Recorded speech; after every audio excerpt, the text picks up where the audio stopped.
Willkommen zu Frequent Traveler TV. Das Echo ist noch ein bisschen da, arbeiten wir dran. Ach nee, da ist ja die Kamera.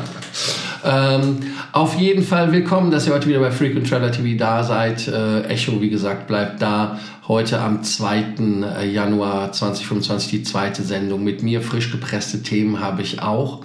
Und ich habe eine Ankündigung für Sonntag. Das erste Thema, was wir haben, ist BER, der will 2025 Wachstum signalisieren. Dann weiter geht es mit der Swiss Airlines. Die A220-Flotte wird nicht gegroundet nach dem Vorfall, auch nach dem Todesfall. Lufthansa und Swiss werden in den USA bestraft, weil sie irgendwo drüber geflogen sind, wo keiner sagt, wo sie drüber geflogen sind, dass das nicht geht. Und British Airways Mitarbeiter sind frustriert über die Änderungen bei dem Programm. Wir schauen uns das Ganze an und ob das für Lufthansa, das ist ein weiteres Thema, eine Frage ist, ob das Meisterbau-Programm auch umsatzbasiert wird. Dann haben wir Traditionen in Japan, die sind schwierig, grundsätzlich sind Traditionen schwierig, das ist mir heute auch aufgefallen, als ich mit Behörden zu tun habe. Ich habe andere Traditionen als die Behörden hier vor Ort. Also insofern, hier haben wir wieder einen kuriosen Fall von Travel-Influencern, die einfach sich nicht benehmen können. Und dann natürlich die Ankündigung, und zwar ist die Ankündigung, die nehme ich vorne weg, für Sonntag, da werden wir wieder einen Live machen, um wahrscheinlich 19 Uhr, ich muss mal gucken, 19 Uhr machen wir es, ne? Und das Thema ist Lufthansa Allegris ein Desaster. Und da ist natürlich die Frage an euch, wer hat Lust, mit mir das Thema zu diskutieren? Wer hat mit Lust, live in die Sendung zu kommen, nachdem wir gestern ja das Live hatten und so viele live dabei waren und schon geschaut haben? Danke dafür. Werden wir das auch wieder hier etwas kultivieren. Ihr solltet mir Bescheid sagen, wenn ihr Bock habt, dabei zu sein. Wir haben jetzt nach 2 Minuten das erste Thema, aber ihr solltet natürlich wie immer den Kanal abonnieren, die Glocke anmachen, Like dalassen. Ihr wisst, ihr kennt das Spiel ja schon. Und zwar ist das der BER, der Berliner Flughafen, der in 2025 bis zu 27 Millionen Leute wie uns als Passagiere abfertigen möchte.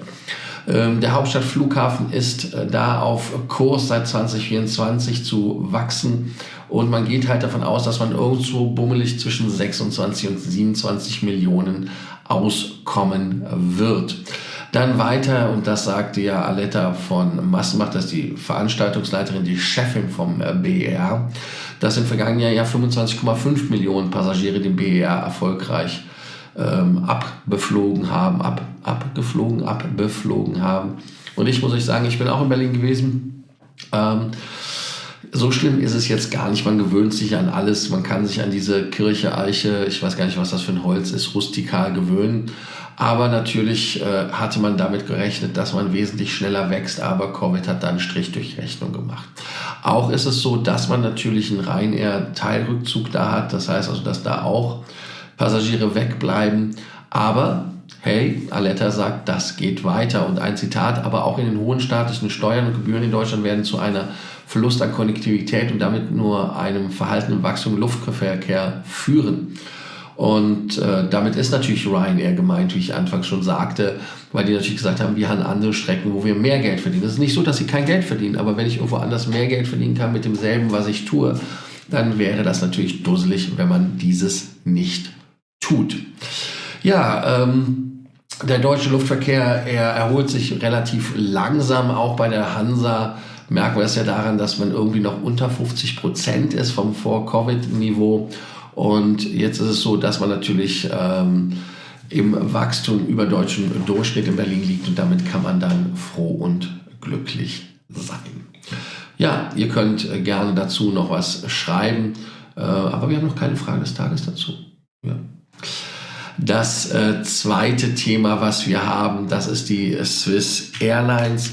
Die hat ja eine Notlandung im wahrsten Sinne des Wortes in Graz hinlegen müssen mit der 220, weil es dort Probleme mit den Triebwerken gab. Die Triebwerksprobleme haben aber nichts damit zu tun mit den Qualitätsmängeln an den Schaufeln oder irgendwas oder an der Legierung, wo Air Baltic ja auch heute bekannt gegeben hat, nur als kleinen Ausschweif, dass mehr Flugzeuge im Sommer 2025 am Boden bleiben und man deshalb den Flugplan nicht nur ausdünnen, sondern auch Flugverbindungen streichen muss.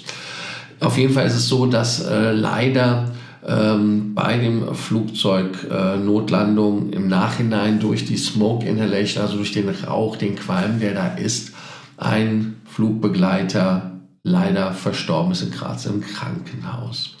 Und da ist es halt so, dass es ein bisher unbekanntes Fehlerbild ist, was in dem Flieger vorherrscht. Und das Triebwerk ist in die USA geschickt worden und wird dort auch vom Hersteller Pratt & Whitney, aber auch von den Behörden untersucht werden, um zu gucken, was da falsch ist und was da los ist. Und es gab natürlich diese Probleme, aber es gibt da keine Kausalzusammenhänge, wo man sagt, das ist jetzt ein Konstruktionsfehler. Man geht davon im Moment aus, dass es ein Einzelfall ist. Gott sei Dank. Deshalb wird die Flotte auch nicht gegroundet. Die Swiss hat gesagt, zur Ursachenanalyse gehörte auch die Untersuchung der eingesetzten Schutzausrüstung auf dem Flug LX 1885. Und 1 Dutzend der 74 Passagiere und einige Swiss-Mitarbeiter wurden im Krankenhaus betreut. Und da muss man natürlich sagen, dass der Flieger von Bukarest nach Zürich, und ich finde das interessant, dass man das notfallmäßig landen nennt. Nee, die sind in Graz einfach mit einer Notlandung reingegangen, weil es halt wirklich Smoke gab. Also ich bin mal gespannt, was da geht. Ich bin mal dort gespannt, was rauskommt. Ein Problem ist halt bei den Triebwerken Zapfluft. Zapfluft heißt, dass die Luft abgezapft wird im Triebwerk und im Englischen ist das Bleeded Air, also aus dem Triebwerk selber und geht dann halt in die AC-Units, also in die also auf jeden Fall wird es aufbereitet, einmal aus der Kabinenluft selber, auch auf Temperatur gebracht, damit es nicht so kalt ist, wie es draußen ist.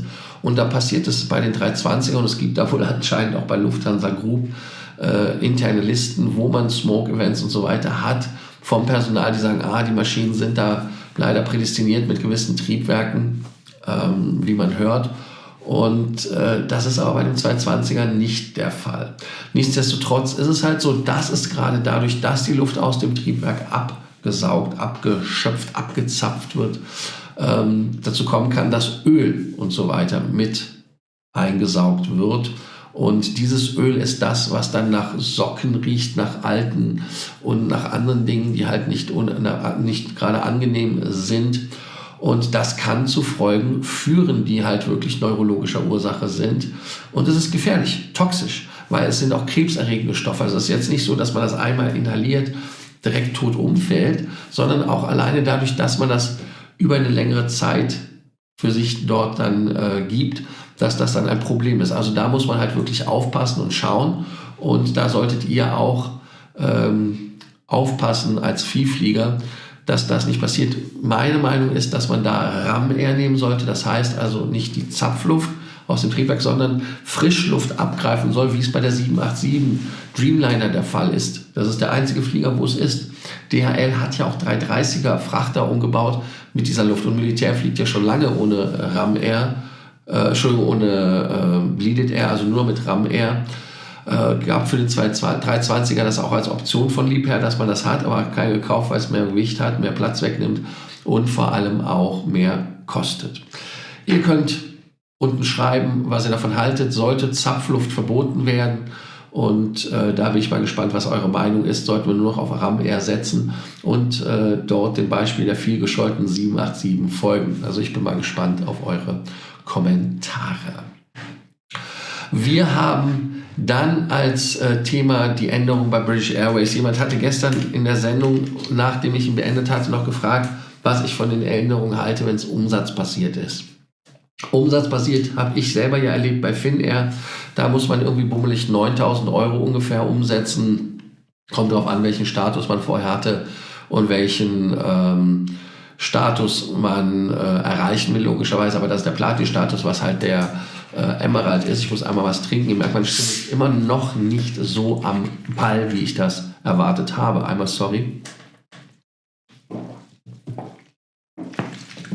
Naja, auf jeden Fall ist es hier eine interessante Entwicklung, die man sagen muss, ist, dass auch das Personal nicht damit zufrieden ist. Worauf ich hinaus wollte bei Finnair ist, ich finde es eigentlich cool, weil du kannst ja einen Weg kaufen. Du bezahlst halt einfach den Umsatz. Ist egal, du brauchst nicht 20 mal, 30 mal, 40 mal, 50 mal oder 150 mal für den Lomo zu fliegen oder 76 mal, glaube ich, war es für den Platin-Status, sondern kannst das Ganze rein theoretisch mit einem Flug machen, weil ich hatte einen Flug mit Finnair gefunden, der hat 9.000 Euro gekostet. Lustigerweise zählen ja Gebühren, Steuern und so weiter natürlich nicht in diese Avios-Geschichte rein. Und man hätte das machen können. Ich habe es jetzt nicht gemacht, ehrlicherweise. Aber es ist halt für den, der mehr Geld hat als Zeit, ist das natürlich eine geile Sache. Aber es heißt ja Vielfliegerprogramm, es heißt ja Loyalty, also Loyalitätsprogramm. Und genau das ist halt das Problem, was ich sehe. Und damit beantworte ich auch deine Frage aus der Sendung von gestern, was ich davon halte. Loyalität heißt, dass man loyal ist. Heißt nicht, dass man einfach wie so eine kleine Bitch das Ganze einmal macht oder zweimal macht, sondern dass man einfach wirklich sich verpflichtet und sagt, hey, ich übernachte bei der Hotelgruppe, ich übernachte dort, weil ich halt am meisten Vorteil habe, genauso mit den Fluggesellschaften. Und es ist natürlich so, dass wenn man ein Programm kreieren möchte, wo man zuverlässige, loyale Kunden haben möchte, weil loyal heißt ja auch zuverlässig, lebenslang, ist es natürlich so, dass dort das Ganze jetzt konterkariert wird durch die Zahlung. Und das ist halt so, dass wenn man dann wirklich schaut, dass man bei den ganzen Sachen hier bei British Airways sagt, wenn man so einen Silberstatus haben möchte, dann kostet die ganze Bude, ich habe es eben noch auf dem Schirm gehabt, jetzt ist es gerade weggegangen, 7.500 Pfund. Das ist krass. Oder wenn man dann halt guckt, dass man zum Beispiel 20.000 für BA First Class, für die sogenannte Goldkarte, also wesentlich teurer als bei Finnair das Ganze ist. Und interessant ist auch, dass man die Tierpoints halt wirklich pro Pfund ein Tierpoint sammelt. Oder wer 1.000 Pfund bezahlt für Sustainable Aviation Fuel, der kriegt nochmal 1.000 Tierpoints dazu. Also auch lustig. Und ich bin mal gespannt, was man dort macht. Auch ist es wirklich so, dass man mit den Kreditkarten das sammeln kann und so weiter und so fort. Aber ich weiß nicht, also ich finde, dass es doch, auch wenn das Personal schon sagt, dass das ein Problem ist, dass ein Mitarbeiter gesagt hat, es ist halt wie ein Bleiballon hochgegangen, also gar nicht, es ist auf den Boden gefallen, das ist also einfach scheiße. Und es ist natürlich auch selbst Silberschuh mit 7.500 Pfund, ist ja für die meisten gar nicht mehr erreichbar. Oder wenn man dann guckt, was der Nächste schreibt, und wieder hat BA auf seiner Mission, die Kunden zu annoyen, also zu ärgern oder zu verärgern oder gegen sich aufzubringen und loyale Kunden von der Firma wegzudrängen. Und ein anderer, der Dritte, schreibt, dass das Feedback, was es gibt von dem Programm, von dem Executive Club, der ja jetzt nicht mehr Executive Club heißt, glaube ich, ne, ist halt so, dass damit die Karotte, die da hingehängt worden ist, halt nicht mehr erreichbar ist. Und was passiert? Dann sind die Leute halt nicht mehr willens, das Ganze zu machen. Und Social Media ist da auch nicht ganz leise gewesen, hat gesagt, hey, es ist halt so, dass man auf andere Fluggesellschaften geht und die British Airways dort vernachlässigt. Und ich bin mal gespannt, ob es wirklich am Ende British Airways unterm Strich nutzt, so etwas zu machen oder nicht. Und deshalb für euch die Frage des Tages hier, die relativ klar ist natürlich, ist dieses umsatzbasierte, macht das Sinn? Auch im Rahmen des nächsten Themas mit Lufthansa.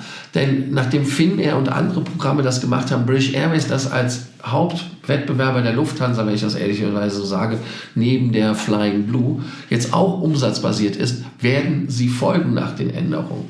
Und es ist so, dass wenn man natürlich sagt, dass man dort mehrere 10.000 $, Pfund, Euro ausgeben muss, Programm, je nachdem, wo das Programm ja ist, dann macht das doch keinen Sinn mehr. Denn wenn man sich das halt einfach guckt, was würde das denn heißen für den Hon Circle? Heißt also, wenn man so für den Gold Guest List, der ja den Hon vergleichbar ist, 65.000 Euro auf den Tisch legen muss, dann ist das ja komplett Banane. Und dabei versteht sich das Ganze natürlich pro Passagier, nicht nach Company Account oder irgendwas. Auch ist es so, wenn man den Lufthansa-Senator-Status nimmt, der ja 20.000 Pfund bei British Airways mit Gold setzt, und Pfund sind ja irgendwie bummelig 24.000, irgendwas, ist ja irgendwie sowas in der Richtung Euro für einen Senator-Status, das ist doch komplett Banane. Denn wenn man den Fliegerstatus für unter 3.000 Euro erfliegen konnte, den Gold von British Airways, dann will man das ja gar nicht mehr machen. Das übrigens heißt es The British Airways Club jetzt.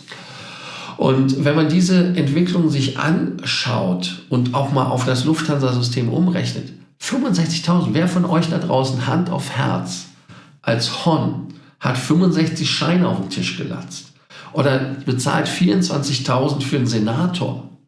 Das würde ich niemals machen, um ehrlich zu sein. Und das ist halt wirklich so, wird das Ganze umsatzbasiert werden? Werden die Leute dem Ganzen folgen? Wird es eine Mischung sein wie bei Marriott, wo man nur den höchsten Status, also das heißt, dass man sagt, ja, Senator kannst du immer machen, aber Hon Circle wird mit einer Geldsumme betitelt. Da ist es ja der Ambassador, der wird ja auch mit $23.000, wenn ich es richtig im Kopf habe, bei Marriott gefordert. Und man kann jetzt natürlich sagen, schön, dass wir das Programm in 2024 endlich umgesetzt haben und umsatzbasiert damit etwas weggeschoben haben, weil jetzt noch eine Änderung wird die Leute wahrscheinlich noch mehr verwundern.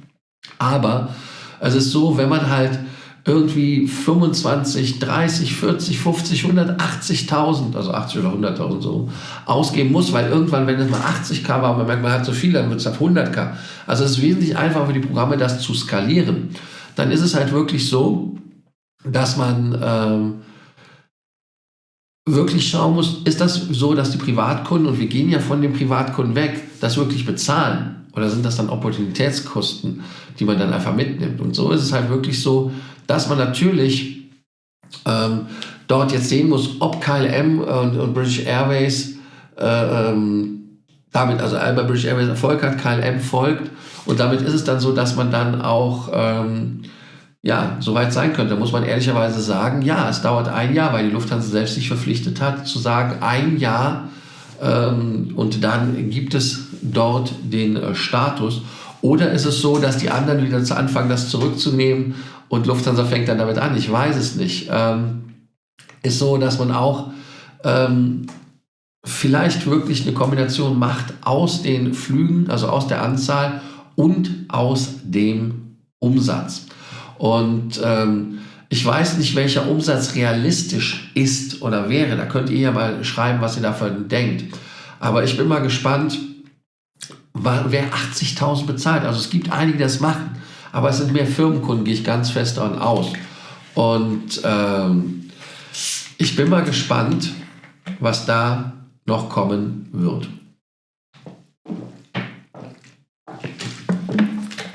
Ob das jetzt bei allen Programmen Bestandteil wird oder nicht, müssen wir sehen.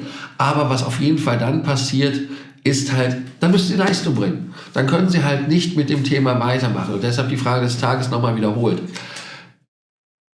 Wird Lufthansa Miles & More auch bald umsatzbasiert werden? Und lasst uns dazu auch dann darüber sprechen, über das Thema Allegris. Wer mit in die Sendung kommen möchte, sollte das bitte tun. Denn wenn man diese Minderleistung sieht, M auf dem Economy-Ticket heißt Minderzahler, aber ich sehe eher, dass die Fluggesellschaften minder Leistung bringt, ist es so, dass es besonders wichtig ist, dass gerade die Lufthansa da dann endlich mal auch Leistung bringt und nicht so versagt. Und dann kann man auch fordern. Und dann kann man auch dem Bulgari-Chef, der bei der Swiss sich da geäußert hat auf LinkedIn, halt sagen, ja, du bringst die Knete, so einfach ist das. Also, da bin ich mal gespannt, was eure Kommentare sind, was ihr dazu sagt, wie ihr das Ganze seht und inwieweit auch solche Statusrands damit dann obsolet werden. Und ich bin mal gespannt.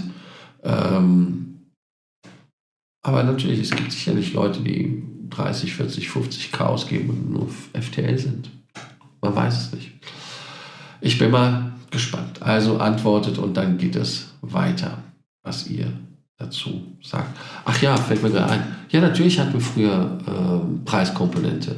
Das war ja noch bei Buchungsklasse Z nur 100% und so weiter und so fort. Aber hey, let us not go back. Hups, falsche Kamera. So habt ihr jetzt mal gesehen, wie es aussieht hier.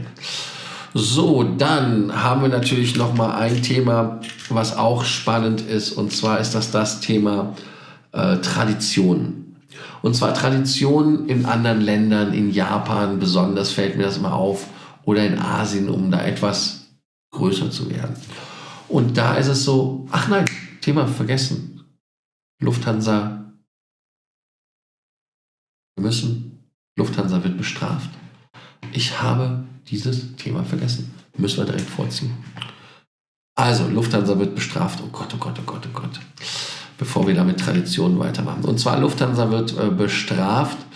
Und zwar deshalb, weil, erstmal hier fixen, unglaublich, kaum nicht mehr live gewesen oder beziehungsweise aufgezeichnet schon, hat man vergessen, was man tun muss. Also auf jeden Fall so ist es so, Lufthansa und die Swiss sind in Lufträumen geflogen, in denen sie nicht fliegen dürfen, mit United Airlines Codeshare. Wichtig ist der Codeshare aus 2 Gründen. Einmal Botschaftsangehörige, Regierungsangehörige. Ich weiß das zum Beispiel vom Botschafter in Abu Dhabi. Die dürfen nur mit amerikanischen Fluggesellschaften fliegen oder mit einer Codeshare-Nummer. Damit kann man es umgehen. Aber damit sind für die Fluggesellschaften gewisse Lufträume nicht erlaubt.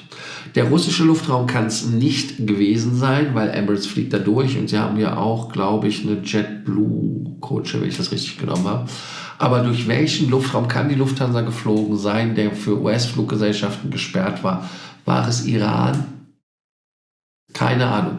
Es wird leider nicht gesagt, aber man habe vom Februar 2022 bis 2024 April das getan bei der Swiss. Lufthansa vom März bis 22 bis April 2024 auch diesen Luftraum durchflogen. Ich bin mal gespannt, was ihr da für Vermutungen habt. Und damit ist es so, dass man dort jetzt Strafen zahlen muss. $220.000, Lufthansa $200.000, die Freunde aus der Schweiz. Aber ich finde es schade, dass man nicht gesagt kriegt, wer da der Luftraum war. Lasst uns vermuten. Ich würde sagen Iran. Syrien? Wahrscheinlich nicht.